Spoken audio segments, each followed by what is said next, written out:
बस ये कहना चाहता हूं गोरखपुर की धरती से कि वो दिन चले गए। हाँ, आपके पास असले हैं, अवैध असले, आपके पास हथियार है, आप हमारी हत्या कर सकते हो, लेकिन याद रखना कि हर एक हत्यारे को उसकी सही जगह भेजने का काम करना हम लोग अच्छी तरह जानते हैं।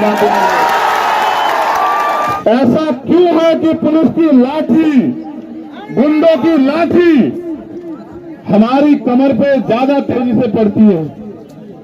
ऐसा क्या है? आपने सुना है आसपास कभी कि किसी की हत्या हुई है, उसके बच्चों को उसका आखिरी चेहरा भी न देखने को मिले? कभी सुना आपने? लेकिन ऐसा क्या है कि आपके साथ अन्याय होने पे भी न्याय नहीं होता? उसका एकमात्र कारण यह है कि इनको लगता है कि ये लोग कमजोर हैं, ये गाय भैंस बकरी हैं, ये जानवर से ज्यादा कमजोर है। लेकिन जहां मुख्यमंत्री ये गोरखपुर उनका जिला है, जहां मुख्यमंत्री ये कहते हैं कि यूपी में 0 टॉलरेंस है, अपराध की कोई जगह नहीं, वही उनके जिले में सामंती ताकतवर लोग हमारे लोगों की हत्या भी करते हैं। दिन दहाड़े जो है सुबह आंख खुलने से पहले आके पूरे गांव में हमारी मां बहनों के साथ मारपीट करते हैं। ये अन्याय हम लोग नहीं सहने वाले, ये बताने के लिए मैं गोरखपुर आया मुख्यमंत्री जी को। अगर हमें हमारी मां भी 9 महीने वही दर्द सह के पैदा करती है, हमें जो दूसरों की मां दर्द सह के करती है, उतनी तकलीफ उठाती है हमारी मां भी। हमारी हत्या का अधिकार किसी को नहीं है। अगर हमें हत्या ही हमारे नसीब में लिख दी गई है तो हमारे लोगों को इसके खिलाफ लड़ना भी आना चाहिए कि बाबा साहब अम्बेडकर के संविधान की वजह से जो अधिकार मिले हैं और हम लोग जो स्वाभिमान सम्मान का जीवन जीना चाहते हैं, ये कुछ सामंती लोगों को पसंद नहीं आ रहा है और वो ये सोचते हैं कि हम अगर हमारे साथ अन्याय किया जाए तो हम आवाज ना उठाए। वो दिन चले गए। मैं बस ये कहना चाहता हूं गोरखपुर की धरती से कि वो दिन चले गए। हाँ, आपके पास असले हैं, अवैध असले, आपके पास हथियार है, आप हमारी हत्या कर सकते हो, लेकिन याद रखना कि हर एक हत्यारे को उसकी सही जगह भेजने का काम करना हम लोग अच्छी तरह जानते हैं। हम भारतीय संविधान को मानने वाले लोग हैं।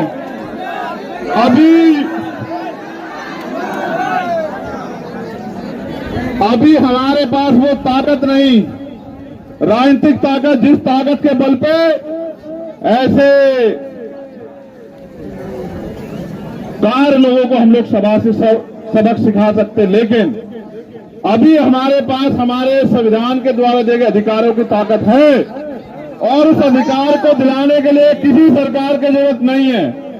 उस अधिकार को दिलाने के लिए हम और हमारा शरीर ही बहुत है, हमारे समाज का जो ये ताकत आज यहां खड़ी है।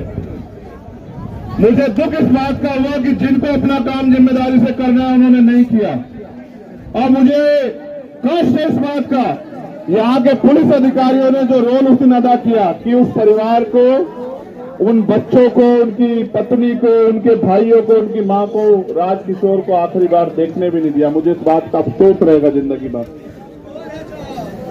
ऐसा क्यों है कि पुलिस की लाठी, गुंडों की लाठी हमारी कमर पे ज्यादा तेजी से पड़ती है?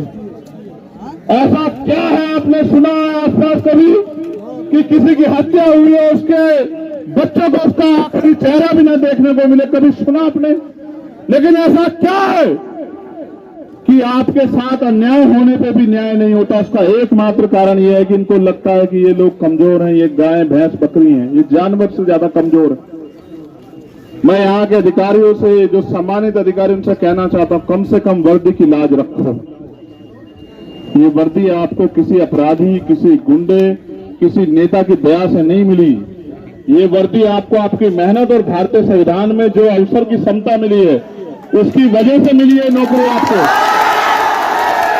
और आपको चाहिए कि आपका एक एक कदम कमजोरों की सुरक्षा में होना चाहिए। लेकिन जहां मुख्यमंत्री ये गोरखपुर उनका जिला है, जहां मुख्यमंत्री ये कहते हैं कि यूपी में 0 टॉलरेंस है, अपराध की कोई जगह नहीं, वही उनके जिले में सामंती ताकतवर लोग हमारे लोगों की हत्या भी करते हैं। दिन दहाड़े जो है सुबह आंख खुलने से पहले आके पूरे गांव में हमारी मां बहनों के साथ मारपीट करते हैं। ये अन्याय हम लोग नहीं सहने वाले, ये बताने के लिए मैं गोरखपुर आया मुख्यमंत्री जी को। ये तो उनका जिला है। आप सोचो जब गोरखपुर में हाल है तो अन्य अन्य जिलों में क्या हाल हो रहा होगा।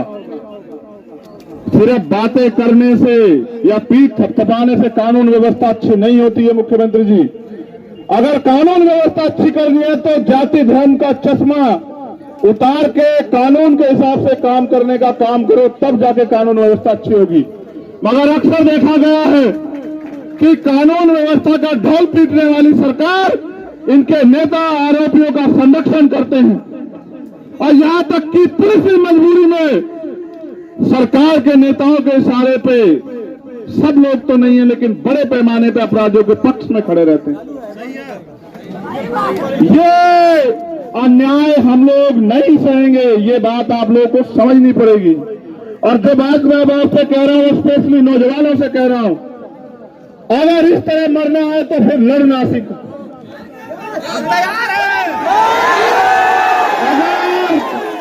अगर हमें हमारी माँ भी 9 महीने वही दर्द सहके पैदा करती है, हमें जो दूसरों की माँ दर्द सहके करती है, उतनी तकलीफ उठाती है हमारी माँ भी। हमारी हत्या का अधिकार किसी को नहीं है। अगर हमें हत्या ही हमारे नसीब में लिख दी गई है तो हमारे लोगों को इसके खिलाफ लड़ना भी आना चाहिए। क्यों मारे हो? क्या तुम्हारे शरीर में जोर नहीं, अपनी रक्षा नहीं कर सकते हो तुम लोग? किन क्या भरोसे? क्या फर्क है जवान में वर्दी के अलावा तुम में और जवान में क्या फर्क है बताओ? तुम भी तो समाज के सिपाही हो। अपनी रक्षा स्वयं करो। और मैं मुख्यमंत्री से कहना चाहता हूं, मीडिया के लोग भी आए, अगर वास्तविकता में आप न्याय करना चाहते हो, नहीं चाहते कि दलितों के साथ, कमजोरों के साथ, पिछड़ों के साथ अन्याय हो, तो आप ये लाइसेंस हमारे लोगों को भी देने का काम करो। हम अपनी रक्षा स्वयं करेंगे, आप याद रखिए। लाइसेंस की जो आवश्यकता उसको है जिसको खतरा सामंतियों को नहीं है, खतरा सरकार के लोगों को नहीं है। खतरा यहां इस प्रदेश में और देश में मेरे लोगों को है। उनकी हत्याएं हो रही है। हम अपनी बच्चों को चाहे हाथ तरफ में और न अपने हाथों में उनकी लाश को उठाते, हमें खतरा है। उनको छोड़ो, जब मेरे ऊपर गोली चलती है तो इनको बेचारों, इनकी क्या जिंदगी बची उत्तर प्रदेश में। लेकिन याद रखना, ये अन्याय हमें तोड़ नहीं सकता, ये अन्याय हमें डरा नहीं सकता। अपने ऊपर होने वाले के अन्याय का जवाब हम लोग आने वाले समय में देंगे, ये बात आप याद रखना। मेरे कमजोर लोगों, मेरे कमजोर लोगों, रोज रोज रोने से अच्छा है एक दूसरे के हाथ पकड़ के एक दूसरे की ताकत बनो, ढाल बनो, एक दूसरे का संरक्षण करो, रक्षा करो। तुम्हारी संख्या इतनी है कि दुश्मन की गोलियां कम पड़ जाएंगी। मैं आपसे कहना चाहता हूं, आंखों का पानी सूख गया, इतनी बार तकलीफ होती है। जितनी ताकत से आप यहां आए मेरे आने पर, हर अन्याय के खिलाफ इतनी ताकत से जाओ कि हर ताकतवर को, सावंती को, हर अन्याय अत्याचारी को पता लग जाए कि तेरे दिन अब ज्यादा नहीं है उत्तर प्रदेश में। और मैं प्रशासन के लोगों से कहना चाहता हूं, जो मांगे हमने रखी हैं परिवार के लिए और उन लोगों के लिए जो घायल हैं, अगर उन मांगों को 15 दिन में पूरा नहीं किया गया, 15 दिन उनके, 16वां दिन हमारा, मैं वचन देके कहता हूं अपने परिवार को कि 16वें दिन हमारी लीडरशिप यहां घोषणा करेगी और जो तारीख तय कर देगी, मैं आपसे भी कहूंगा आना। मैं वचन देके कहता हूं कि कोई अधिकारी गोरखपुर का कुर्सी पर नहीं बैठेगा जब तक हमारे परिवार को न्याय नहीं मिलेगा। सूरज पश्चिम से निकल सकता है, लेकिन जो जबान मैंने आपको दी वो कभी कमजोर नहीं पड़ सकती। मेरी बात को याद रखना आप लोग। 15 दिन हम लोग इंतजार करेंगे, 16वें दिन हम अपनी लीडरशिप से जानकारी हासिल कर लेंगे। उसके बाद हम एक तिथि की घोषणा करेंगे और आपको भी, सबको अपना काम छोड़ के स्वाभिमान सम्मान की लड़ाई लड़ने के लिए जिला अधिकारी कार्यालय पे मेरे साथ पहुंचना। आप लोग आओगे नहीं आओगे बताओ? इससे डबल भीड़ रहेगी। जरूर आएंगे हम लोग।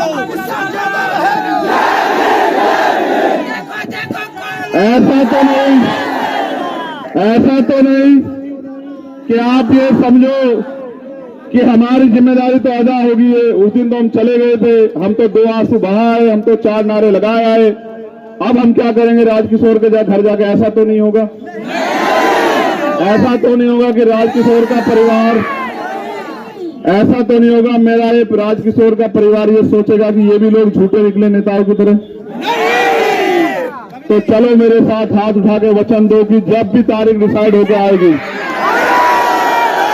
तो वचन की जब भी तारीख डिसाइड होगी, आप जितने लोग यहाँ हो एक एक आदमी को और लेके जो है गोरखपुर जिलाधिकारी कार्यालय में पहुंचेंगे। कहो कि हम वचन देते हैं कि अपने साथ एक और साथी को लेकर